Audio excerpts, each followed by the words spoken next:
미중 간의 패권 전쟁, 로봇에서도 치열합니다. 김동영 박사님, 중국의 로봇이요. 이 정도로 잘할 줄은 몰랐는데요. 엄청난데요.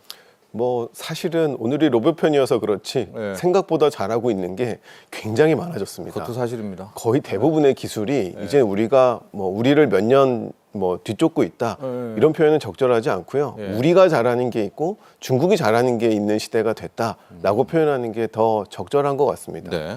이제 뭐 몇 가지 말씀을 드리면 이제 중국의 기술 수준들이 굉장히 놀라운 것들이 어떤 거냐면요. 지금의 기술 발전들이 굉장하게 큰 제재에서 가능해졌다라는 겁니다. 그동안 중국은 미국으로부터의 어떤 무역 제재 때문에 원하는 반도체를 수급하지 못하던가 이런 제재를 많이 받고 있었는데도 불구하고 지금의 우리가 딥식에서도 볼 수 있었고 이제 많은 그 발전들이 일어났던 거거든요. 그래서 지금 중국의 어떤 기술 수준들이 뭐 우연이라든지 아니면 대량 양산으로서 비용을 낮추기 때문에 가능한 수준이 아니라 진짜로 어떤 실력이 있는 저변이 깔려 있는 상황이다라고 충분히 평가할 수 있는 상황입니다. 인재가 많은 건가요? 로봇 인재들이? 그렇죠. 일단은 교육도 굉장히 전방위적이고요. 그러니까 저는 경제학을 공부한 사람인데 중국에서 경제학을 공부한 사람들은 의무적으로 AI와 자신의 전공의 연관성을 찾아서 발표를 해야 됩니다. 모든 대학의 교수들이 그런 의무들을 가지고 있을 만큼 전방위적인 AI 확산들이 이루어지고 있고요. 예를 들어 미국에서 공부한 인재들이 다 중국으로 돌아가는 모습들도 많이 보입니다. 일단 중국에 기회가 있는 게 한 가지고요. 두 번째는 미국에서 역시나 제재로 인해서 어떤 스파이의 그런 의심들이 있기 때문에 자국으로 회귀하는 모습들이 나타나는 것들이 또 인재 경쟁력이 아주 큰 부분들을 차지하고 있어서 이 중국의 경쟁력이라고 하는 것, 로봇 패권 전쟁이라고 할 만큼 충분히 올라와 있다라고 설명할 수 있는 부분들입니다. 김익재 소장님, 아마 우리 주부님들이나 주부뿐만이 아니죠. 요즘 이제 다 이 가정 내에서 로보락이라는 이 중국의 로봇 청소기를 쓰시면 중국의 실력 알 것 같아요. 아, 중국이 이 정도로 잘했습니까? 로봇 한순간에 확 가버리네요, 앞으로요.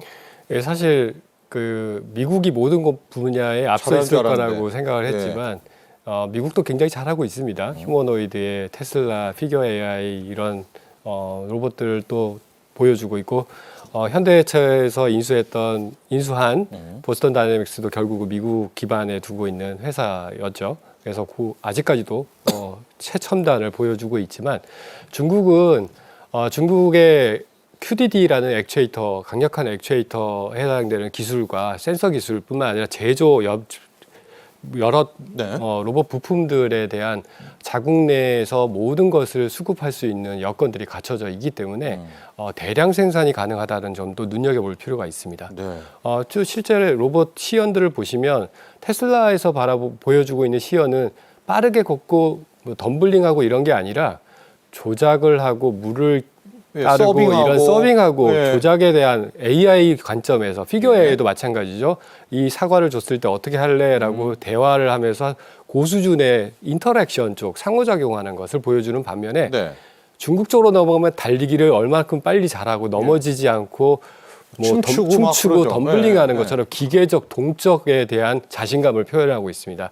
아직까지 AI가 미국 수준의 고수준까지 올라가지 않았다라는 부분도 반증하고 있지만 최근 딥시크의 상황을 봤을 때도 AI가 급속도로 발전하고 있고 그 AI가 로봇에 결합이 됐을 때는 미국과의 수준이 거의 동등한 수준에서 이를 것이고 대량 생산과 가격 경쟁력에서는 중국이 훨씬 더 유리한 상황이 되지 않을까. 그 결과로 이제 DJI의 로봇, 드론 같은 경우라든지 조금 전 말씀하신 청소 로봇, 로보락의 청소 로봇이 세계를 지금 제패하고 있는 것처럼 아마 휴머노이드 시장에서도 중국의 영향력이 만만치 않게 성장할 것 같습니다. 이 로봇의 뇌가 좀 떨어졌었는데 지금 뭐 딥시크뿐만이 아니라 자고 일어나면 뭐 바이두니 알리바바니 떡떡 생성 AI 하나씩 다 개발해내지 않습니까? 맞습니다. 그렇다면 시간 문제다. 김동영 박사님, 우리 이제 좀 이따 후반부에 우리 정부는 로봇 산업 어떻게 도와줘야 될까 이 이슈도 다뤄볼 텐데 중국은 어떻게 했는지를 먼저 살짝 한번 보죠. 로봇 굴기라고 하지 않습니까? 중국은 무차별적 지원을 했다 뭐 이런 얘기도 나오는데요. 그렇죠. 중국은 아예 그 국가의 경쟁력을 키우는 산업 중 하나로 찍어놓고 예. 이 로봇을 키우고 있습니다. 2024년 미래산업 혁신 발전 촉진에 관한 실시 의견을 통해서 이 휴머노이드 로봇 기술 혁신을 목표로 삼고 달려가고 있고요. 이 중국의 방식은 모두 똑같습니다. 한 분야를 지정하게 되면 국가의 모든 자원들이 거기에 투입되는 형태를 가져가고 있기 때문에 굉장히 빠른 성장들이 나타납니다. 공산주의에서 가능한 측면도 있네요. 그렇죠. 예. 일사불란함이라고 우리가 표현할 수 있는데요. 물론 그래서 실패하는 분야들도 있지만 이 디지털 분야에서는 굉장히 빠른 성공들을 가지고 오는 것만큼은 분명한 것 같습니다. 그 소장님 설명을 해주셨지만 중국의 로봇이 최근에 그 춘제 방송 무대에서 유니트리 H.O. 모델이 춤을 췄어요. 근데 그 춤의 수준이 그 소프트웨어나 하드웨어 분야 모두에서 많은 사람들을 놀라게 하기에 충분했고요.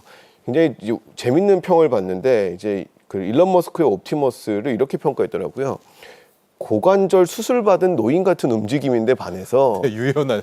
이 중국의 빅테크들의 로봇은 10대 상당한 아이돌? 수준으로 올라왔다라고 저 지금 사진에 보이는 예, 저런 예. 모습들인데요. 저렇게 얘기를 하고 있기도 합니다.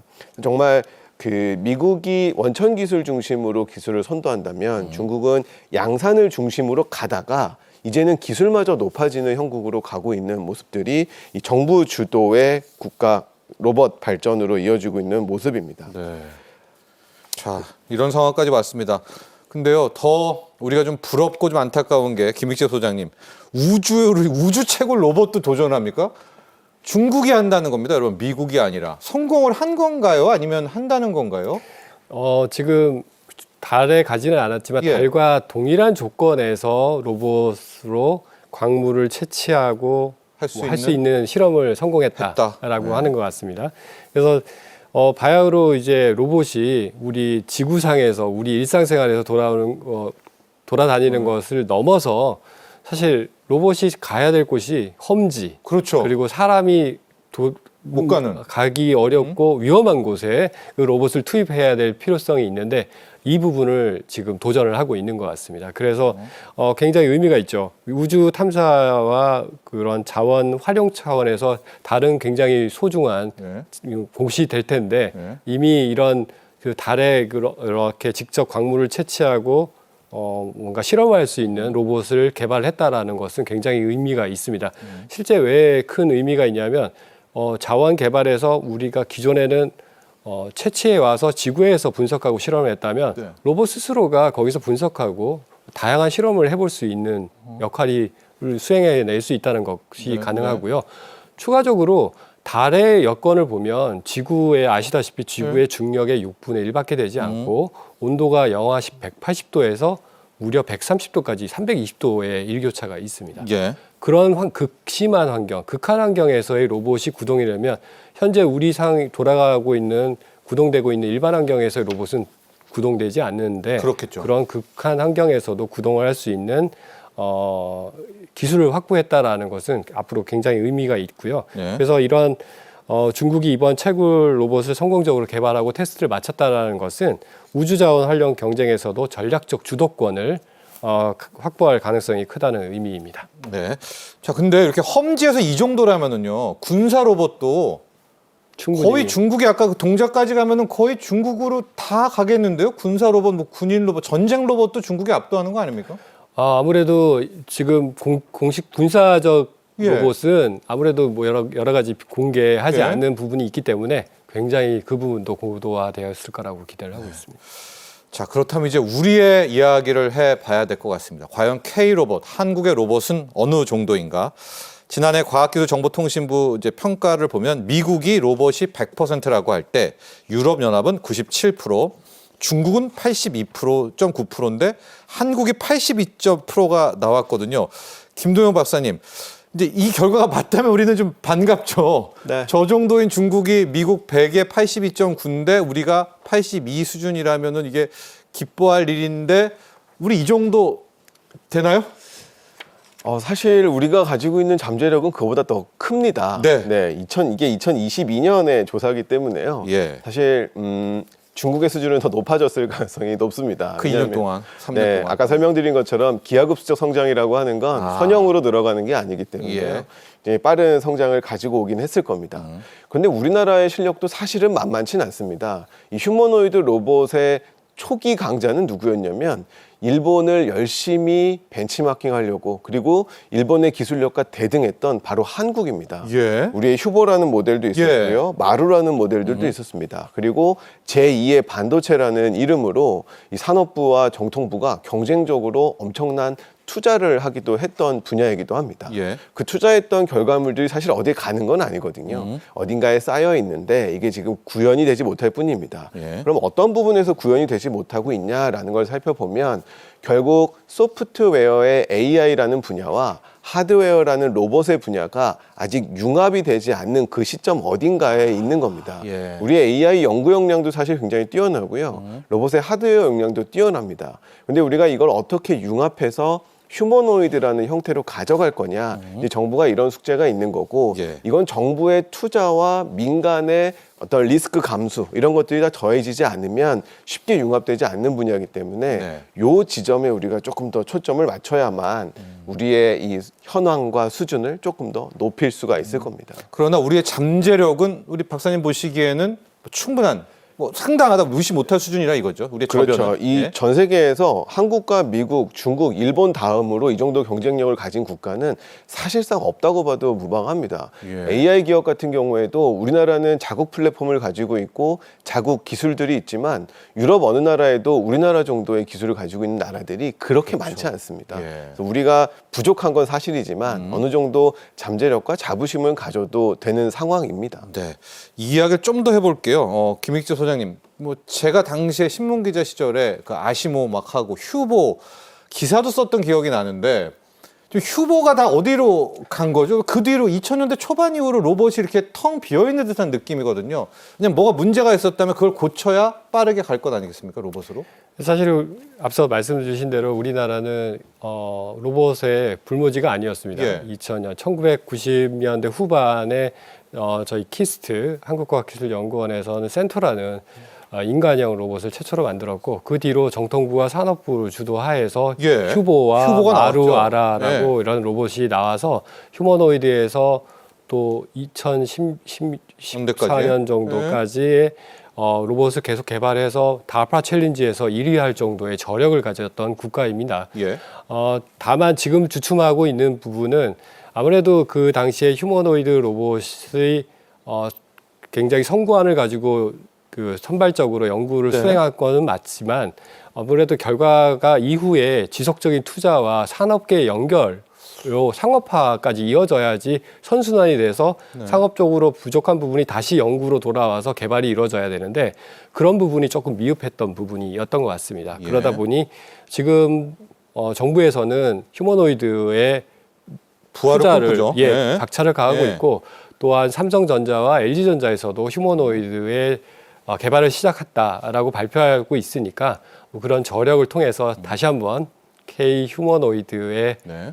기술이 글로벌 정상에 올라갈 그럼요. 수 있게 가야죠. 되고 있습니다. 예. 실천 방안 이야기 해보도록 하겠습니다. 김동현 박사님. 자, 지금 정부에서는 이제 AI 또 첨단 바이오 양자에 3조 4천억 투입하기로 하겠다. 이게 이제 결국 합쳐서 또 로봇까지도 판을 키울 것 같은데 앞으로 우리 K 로봇 키우기 위해서는 이게 홀로 가는 건 또 아니잖아요. AI도 와야 되고 맞습니다. 뭐 양자면 양자까지도 와야 되는 건 아니겠습니까? 이게 복합적일 맞습니다. 것 같은데요. 융합하는. 네.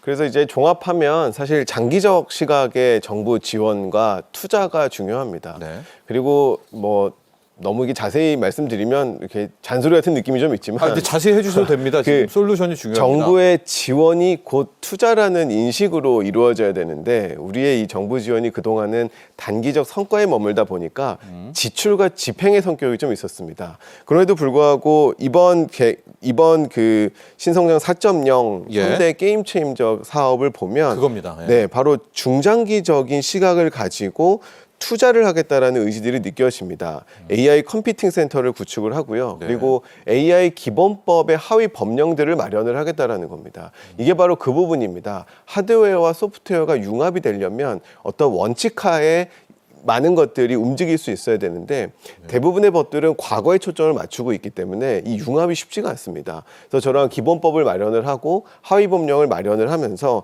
조금 더 유연하게 산업계가 움직일 수 있도록 제도를 마련을 하겠다라는 거고요. 그 외에도 이제 AI가 쓰일 수 있는 그리고 잠재적으로 휴머노이드 로봇들이 나아갈 수 있는 다양한 분야에 투자를 하겠다라는 것이 이번 투자의 골자일 수 있어서 이런 중장기적인 시각의 투자들로 우리가 한 발 한 발 앞서간다면 어느 지점에 도달하면 과거에 가지고 있던 잠재력들이 융합이 되면서 우리도 미국, 중국, 일본 부럽지 않은 또 휴머노이드 로봇 시장의 경쟁력을 가지고 갈 수 있을 겁니다. 네. 김동현 박사님, 인재 부분도 한 번 더 이야기를 해주시죠. 왜냐하면 저희들이 궁금한 게 우리 인재, 인력에서 뒤떨어지지 않을 것 같거든요. 네.